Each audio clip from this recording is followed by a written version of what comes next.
Hello guys, my name is Danny Dunzo. This is going to be my first video on Teamfight Tactics.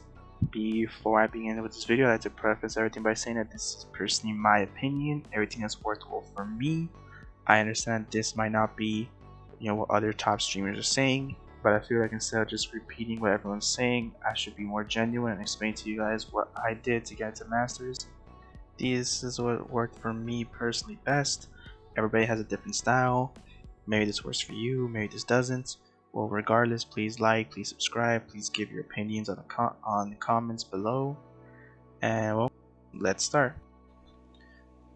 I would like to talk about the most important thing in teamfight tactics, and that is, of course, the compositions.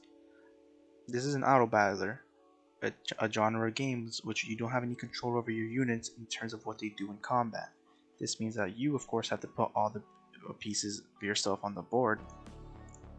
Now, of course, that is up to you what pieces to put in. Of course, some pieces are inevitably going to be stronger than others, and that is fine. Your point is to put what you can on the board in the most efficient way possible. So on that being said, this is the #1 question that everybody asks.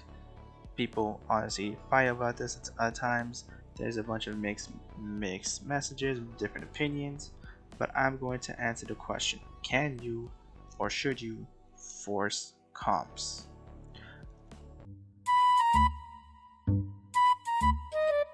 Alright, so the truth is, I'm not really one to talk or criticize, because truth be told, the way I got into Masters was mainly just abusing Shredder. If you want to pause, take a look at it, up to you. The thing is, it's okay to have a small pool of comps, maybe one, maybe two. What is most important is that you are flexible amongst these two minor comps. Whether it be 2, 3, or just one. Personally, I suggest having one good comp, your main per se, and then having maybe one occasional comp you go towards, and being flexible with that comp. For example, in this game, have you noticed I wasn't able to get a Jarvan in the Shredder comp, but I did get a Celestial in the Shen. So I put on Shen, and then at level 8 I was able to get a Jinzhao, which meant the protector quota that I needed, the protector synergy. But with the Celestial I put on Shen, I was able to get 6 Celestials and get first place in that game. Now another game, the one right beneath it, believe it or not, I did not have a 3-star Fiora or Jarvan until towards the end of the game, but I put the protector on Shen and I was able to level and get a Nico. Or didn't really level, it was a Force of Nature Galaxy, and I was able to get 4 protectors and stay in the game until I was able to find, due to some luck and Nico's help, the 3-star Rakan, Jarvan, and Fiora. Now the most important thing is how you build these comps, and that is where the next point comes in: your econ.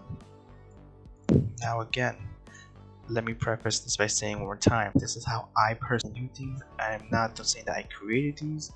I'm not saying that this is the textbook fashion how to econ. This is just what personally worked for me. And of course, I'm not going to really get into hyper rolling econ just because it's more simple, and I do plan on making a video just on that alone. But for the two comps, main traditional comps, the first one is if you get a lot of your early units. So if you're doing Brawler, for example, and you get the Alistar and a bunch of Blitzcranks, etc., you want to aggro roll. You want to level up aggressively. So where it's pointed out, at the first stage before Carousel at Krugs, you want to enter stage 3 and 4 at level 6. That way you start getting your 4-tier units such as KO, Jinx, etc. The thing with TFT, especially the higher elo you go, is that it's almost a competition for the strongest units. Everybody knows KO is overpowered, everybody knows Irelia is strong, etc.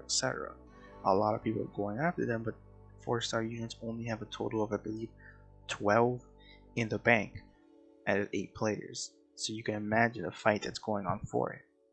This is why I suggest, if you have the units and you're unless you're trying to go for 3 stars, aggressively roll. The point is that by stage 4 or 5 of the Raptors, you can level to 8 and have about 50 gold. Maybe go to level 8 at stage 5, 1 if it's easier before the match starts, and roll that 50 units down and stack your team.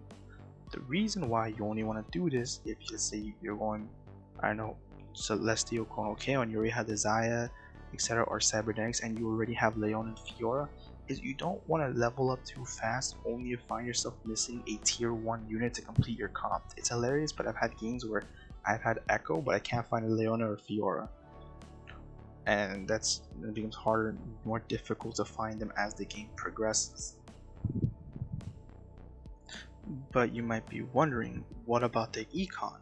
Well, that's kind of the point. The point is to get to level 6 quick and spend most of stage 3 and 4 just saving up in order to get the 50 gold that you need. Some people fast roll and by stage 18 and stage 4-3 they go to level 8, and from there they save up until stage 5, maybe Raptors in stage 4, and then just blow everything on whatever pieces they're missing. That is honestly up to you. This is just the way I personally see things. Remember that any advice I'm giving you, or any advice that anybody is giving you, is not exact. If you want to wait until, let's say, 5-3 so you can make sure you have the 50 gold, go right ahead. You want to, like I said, quick roll the 8 at stage 4-3. That's up to you. You need to read the game. Every game is different. You need to see if you're desperate or not. If you are doing really well, you can be more greedy and save up. If you're losing, you might want to look to make desperate plays. Now, the next one is, what if we can't find anything? As you can see, the arrows are coming up on the screen right now. If you're playing an earlier game and you're not sure what you're doing, you're not sure what you want to go, you're not sure where this combat's even headed to, this is what I personally like to do. You level at Grugs, at Carousel, from stage 3, beginning of stage 4, and beginning of stage 5. The reason why I do it like this is that way you can start saving econ, but you don't want to just fall behind. Like I said, this is a game of race. Teamfight Tactics is also honestly a race to see who can get these strong pieces first, especially the higher up in elo you go towards. Now, like I said, you don't want to aggressively roll if you don't know exactly what you're going towards, because you're going to be rushing headfirst into nothing. But this is kind of a middle, so you find yourself being able to roll down more or less at 50 gold, and that way you can build your team. This way of leveling will more likely end with you having a losing streak, but that's fine. You can lose all of stage 2 and 3 as long as you do 4 and 5 good. You should be fine. I used to look at it like that. To me, stage 2 and 3 was meant to lose, and 4 and 5 was meant to win. That's one way to look at things.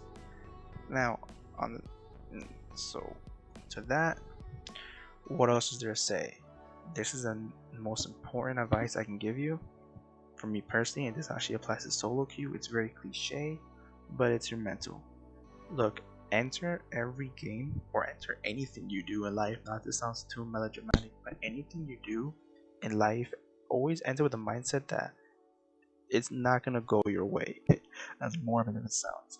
Enter every game expecting all your opponents to somehow by stage 3 have 5 radius.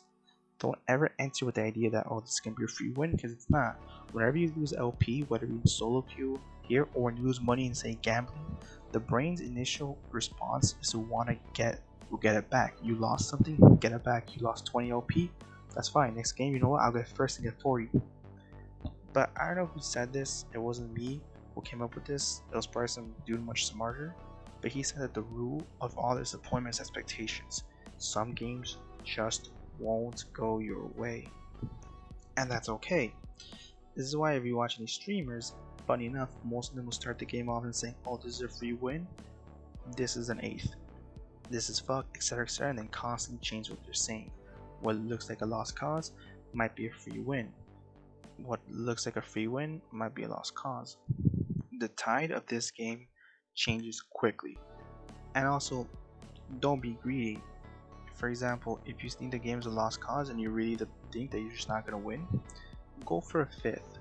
Be optimistic. I know it's kind of contradictory what I said, I always expect the worst, but be optimistic. When you're already in the game, know that there's nothing you can do. You can't just leave the game. But if you can at least get a 5th, and every game that sounds like an 8th, get a 5th, or every game that seems like you've lost for sure, maybe sneak in a 4th, that's a win. You know, you're salvaging LP one way or another. You're not always going to win, you're going to have bad games, but what's important is to make those bad games, instead of 8th and 7th, make them 5th and 6th. You're going to have some good games, but instead of throwing the leading game 3rd or 4th, make sure to keep and get 1st or 2nd. But to do that, you must maintain your head in the game. Play with a friend. Sometimes it's easier to play with a friend and joke around. Watch a video in the background. Don't enter any game with the mindset that it's going to be free. Whenever you go in, expect a long game. That just is what it is. If you're hungry, go eat something. Again, I know that sounds kind of no duh, but it just is what it is. When you play this game, play to have fun. You're trying to grind, just go into the game, expect that it doesn't go your way, but that you're gonna somehow find a way regardless. Have hope. Again, sounds overly dramatic, sounds extremely cliche, but trust me, that is the most effective way to climb. It's important while you're staying in this mental state to it's important being a good one, because like I said, you don't want to make any desperate plays. I've just been times where I've had a 60 HP. I freaked out and I ended up putting items that I probably shouldn't have on carries, which made it worse for me, etc, etc. Made it harder to play, made me more panicky, made me make more worse decisions, etc. You know, the cycle continues over and over again. Watch a streamer in the background. Speaking of streamers, here are my personal favorites. These are just some examples of streamers that I watch to help me get better. Ask them questions. It's important to watch streams. Just, you know, ask them a question. None of these streamers are really that big. Most of them will respond to you in the chat. You don't even need to donate or anything like that. However, if they don't really give you a straight answer, don't do anything just because streamers are doing it. I know that there are better players than me. I'm only masters, and while I understand that is better, it's not arrogant for me to say that's pretty good and that's better than most of the community. There are players who are better than me, but I'm making this guide to let you guys know that there are other ways to look at the game. You know, it's not just one textbook way of playing it. So that's why it's important for you, most importantly, understand why it is that the streamer is doing this. When you're watching streams, ask them questions. Trust me, these people are trying to build a viewership. TFT is still relatively new compared to other games. They could use the viewers. Now, this isn't a video of me trying to give clout to any of these streamers. I'm not here as a advertisement for these people, but it is a part of the game. To get better, you need to watch videos online. You need to learn from these people. You need to watch people who are better than you. Nobody learned this completely on their own. Now, on that note, for the rest of this video, I will mainly talk about more miscellaneous things that aren't its own category, and not major ones like the compositions or econs I have above. By the way, if you look at those, if you click on them, they will be links to, well, the comps will have links to my favorite websites to use for the comps. That being said, what was I gonna say? Oh yeah, that's right. Items. If you've ever played Pokemon, you know what an HM horde is. It is important to have one on your team as an item horde. For example, if you're playing Void Brawlers, a common one is that while they're waiting for Cho'Gath and Vel'Koz, I usually give my items to a Kai'Sa to get the Infiltrator perk and to use those items. One of the common flaws I see in low elo, and I won't touch on this too much because I do want to make a separate video about common errors I see in low elo, is that people have a bench filled with items. I mean, filled. Like, they'll have 7 items. I'm like, bro, what are you doing? Like, it's just sitting there. That's a lot of free matches that you lose, and I'm telling you, HP does matter in this game. It's okay to lose streaks sometimes, but at the same time, you don't want to have to give up valuable health for no reason. And one of the common issues that I see is that there's just items on the bench. Get something, anything that fills up and fill up a slot, a synergy trait. Let's say you're looking for, I don't know, let's say you have cybernetics, you waste cybernetics, you have illusion, put in a Graves, put in an Ezreal, get the blaster perk, and then throw those items on Ezreal. What if you don't know what items you want to go? Well, there's certain, you usually have a feel of what items you like to go, more or less towards the beginning. Everybody loves GA, everybody likes Morellamachon, throw those items on there. If you're not sure what you want to make those items with, regardless, okay, put a component. You don't have to mix their items in, you can just put a random needlessly large rod. That's why if you're watching any streamers or anyone else play, you sometimes wonder, why does this random champion on the board have a rod? Why does this one Malphite just randomly have a Negatron cloak? Well, it's for reasons like that. They don't want those items to go to waste, and they know those champions are not going to be part of their final build. You even see some obscure items, like, I'm not saying I agree with this, but you would see like a Malphite with a Spear of Shojin or known of a spirit surgeon. You look at this person, he's crazy. Person, I believe you should maybe find another champion for him. But the point is, he's putting it. The person's putting it there, he or she, because they know they're not going to use that item on that champion. That champion's just holding it. They know they want that item, but they're not giving it to anybody else who they plan to keep for their final roster. So I just give it to that person to at least be able to use, and maybe that's the difference between an extra win here or there. And these wins add up. Now, I'm gonna talk about scouting, but I want to leave that for another video. I have a lot of other ideas. Please leave any suggestions in the comments. Anything else you want to see, please like and subscribe. Just hit me up, or if you want to add me on League, just we can talk. You know, you can ask for any advice or anything. I'll try my best to help you out. I will start a stream soon. Hopefully this video does well. Regardless, thank you so much just for giving me a listen, and please like, subscribe, and good luck on your solo queue, and have a wonderful day.